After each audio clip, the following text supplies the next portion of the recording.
أستاذ عفيف، تفضل.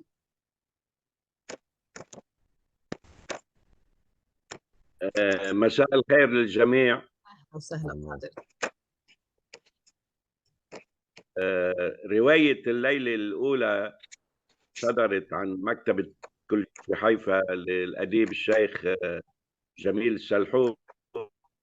تضطر من عنوانها الليلة الأولى، وهي ليلة الزفاف أو ما يسمى بليلة الزفاف، والانعكاسات النفسية والسلبية على العروسين اللي بتبيح التقاليد والعادات اقتحام خصوصيتهما بذريعة ضرورة إثبات عذرية وبكارة العروس، وأيضا فحول العريس ورجولته.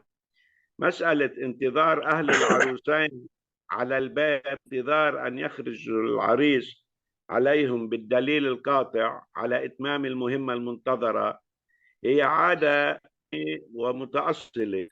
عندما تنتهي من مهمتك افتح الباب لنطمئن عليك وعلى عروسك، وتكون والدة العروس بانتظار أن تزغرد فرحا بعذرية ابنتها، ووالدة العريس ستزغرد أخرى احتفاء حولة ابنها وفتوحاته. ولكن الأولى للعروسين موسى وليلى جاءت مخيبة للأمال بعد أن فشل العريس في إنجازه، لتدخل عائلة العروسين بدوامة البحث عن الأسباب المانعة، وبيستقر الرأي على أن العريس مربوط بعمل سفلي ولا بد من فكه لدى أحد الشيوخ أو الفتاحين لاعتقادهم بأن هناك منع للتفريق بينهم. إذا كان عنوان الرواية هو الليلة الأولى، إلا أن المحور الرئيسي اللي أراد الكاتب إثارته من خلال هالرواية هو ظاهرة المشعوذين المنتشرة في أوساطنا، والتحذير من غبة الركون لمثل هذه الترهات والأكاذيب اللي بيوقع ضحيتها ضعاف العقول وقليلي الإيمان. قدمت لنا الرواية نماذج محسوسة عن بعض الحالات اللي أن تكون قد حصلت أو ما يشابهها في العديد من بلداتنا ومجتمعاتنا، سيما الريفية منها، نظرا لأن الطيبة وبساطة التفكير، سيطرة التقاليد والموروثات وحتى الحكايات القديمة لا تزال تفعل فعلها في مثل هذه المجتمعات. لأنه مهنة الشعوذة ما بتقتصر على الرجل دون المرأة، قدم لنا الكاتب كل من الفاح أبي ربيع المنل صفة العالم الروحاني، وأيضا الفتاة الرسمية والتي تعرف بالحاج مبروكي كنماذج عن هؤلاء العرافين. بيذكر لنا نماذج من ألاعيبهم تظهيرهم على أنهما بعيدان كل البعد عن كل ما يمت إلى الأخلاق أو الدين بصلة. وهذا اللي حدث مع عطاف المحمود، اللي بعد 15 سنة من الزواج ما نفع معها أي علاج، جاءت لعند أبي ربيع لأوهم الجميع أنه استخرج الجن الكافر من رحمه، فحملت وصار عمر ابنها 10 سنوات. لكن الهمس بقي يدور بين الجميع عن الشين أبا ربيع والولد، وما بيشبه عن الشبه بين الولد وبين أبي ربيع. الممارسات الشاذة اللي درج عليها أبو ربيع ما حصل مع سعدية زوجة محجوب عبد السميع، اللي اجت له متوهمة أن الشفاء على يديه، فكان تشخيصه الجن كافر داخلها وسيتغلب عليه. رفع بها وعاشرها معاشرة الأزواج وهو يردد ادخل يا مؤمن اخرج يا كافر. حالة تذكرها الرواية للإضاءة على وضعته واستغلال ضحاياه لحدث مع الفتاة غادة اللي تورطت بعلاقة جسدية مع سميح، وسبق لأهله أن تقدموا لخطبتها. لكن المثل يقول جحا أولى بلحم طب، لأن العادة أيضا على أن ابن العم بنزل العروس عن الفرس. تظاهرت غادة بالجنون حتى لا ترغم على الزواج من ابن عمها، وجد أبو ربيع لقمة سيئة ليراودها عن نفسها مقابل إقناع والديها بأنها لا تصلح للزواج. أما الحاجة مبروكة ما بتقل سفاهة ونذالة عن أبو ربيع، هي المرأة المستترة بخرزات مسبحتها، واللي ببعض الآيات القرآنية لإيهام الزبائن بشأنيتها المباركة. من ألاعيبة أنها تبصق في فم كل امرأة تتعثر ولادتها وتضربها فيتيسر كل. تجهد الحاجة مبروك في تقديم وصفاتها العلاجية الغريبة من أجل إيهام زبائنها بدقة العلاج. وسنذكر على سبيل المثال الوصفة التي وصفتها لمريم المحمود حتى لا يتزوج زوج عليها، واللي أشارت الدكتورة روز. بتقول لها قليل من دم النفس، قليل من بول المرأة، ظفرين من أصابع يديها وقدميها، ملعقة صغيرة من الكبريت، وأخيرا رماد قطعة من ملابس الزوج، وخلط المحتويات في كوب ماء ساخن وإضافة ملعقة شاي إلى آخره. ولكن النتيجة حصلت مضاعفات صحية للزوج كادت تفقد الحياة. تأكيدا على انعدام الأب والورع عند الحاج مبروك، ولا تنقل المعنى طرفي القضية، أوحت بأن مشكلة العروسين نتيجة عمل سحر بناء لرغبة امرأة في خد شامة، وهي أوصاف تنطبق على أم العروس، مما تسبب في إثارة الشكوك بين العائلتين انتهت بخراب البيوت والوصول إلى الطلاق بين العروسين.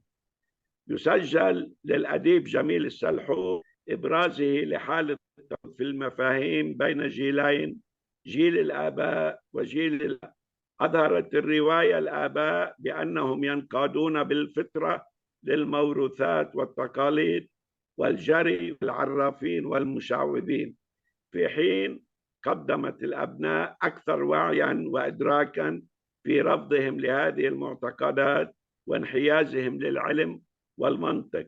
فنجد العروس ليلى تحاور العرافة مبروكة: من أين لك هذه القدرات؟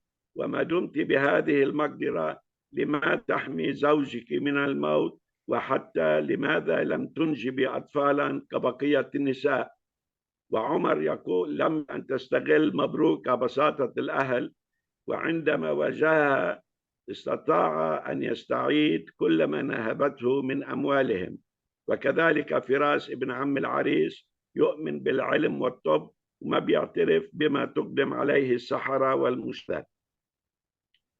ختاما لازم نقول انه غالبا ما يتوجه الكثير من المشعوذين نتيجة لتحكم موروثات وعادات قديمة وتأصلها في بيئتهم، مما تجعلهم يبتعدون عن العلم والمنطق في معالجة أسباب ما يعانون، وهذا مرده في الغالب إلى قلة الوعي واستفحال الجهل والتخلف. منشوف مستعدين لتصديق كل ما يقال لهم والقيام بما يطلب منهم.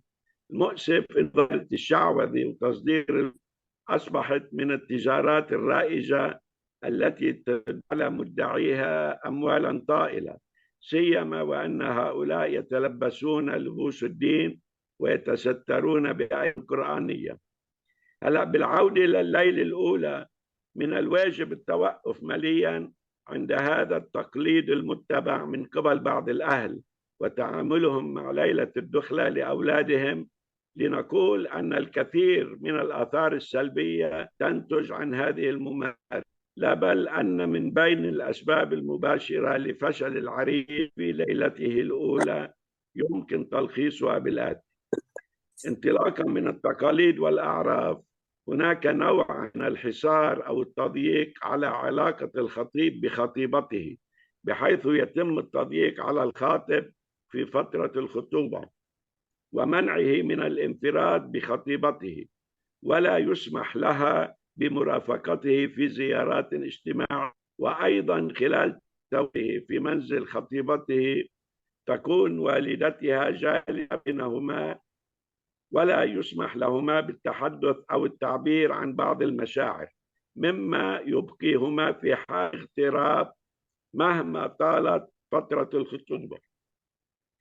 إصرار الأهل على المرابطة أمام باب غرفة العروسين بانتظار تصاعد الدخان الأبيض إذانا بنجاح العروسين في امتحانهما كل من زاويته العذرية مقابل الباء تجعل العريس في وضع نفسي ضاغط، ارتفاع منسوب التوتر لديه لعلمه المسبق بأنه مراقب وإن كان من خلف الأبواب، وهذا مؤدي إلى تردده وفشله، مما ينعكس سلبا على نظرة عروسه إليه بشكل خاص وبعدها نظرة المجتمع بشكل عام.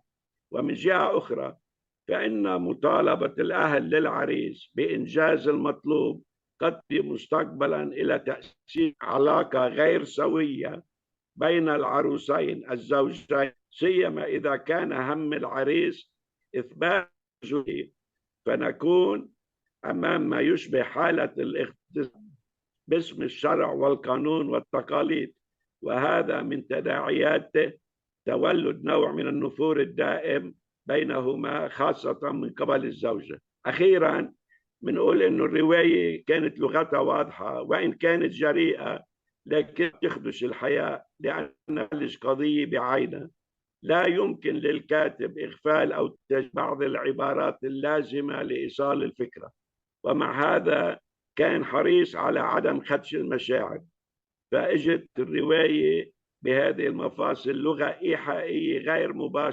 مباشرة قدر الإمكان.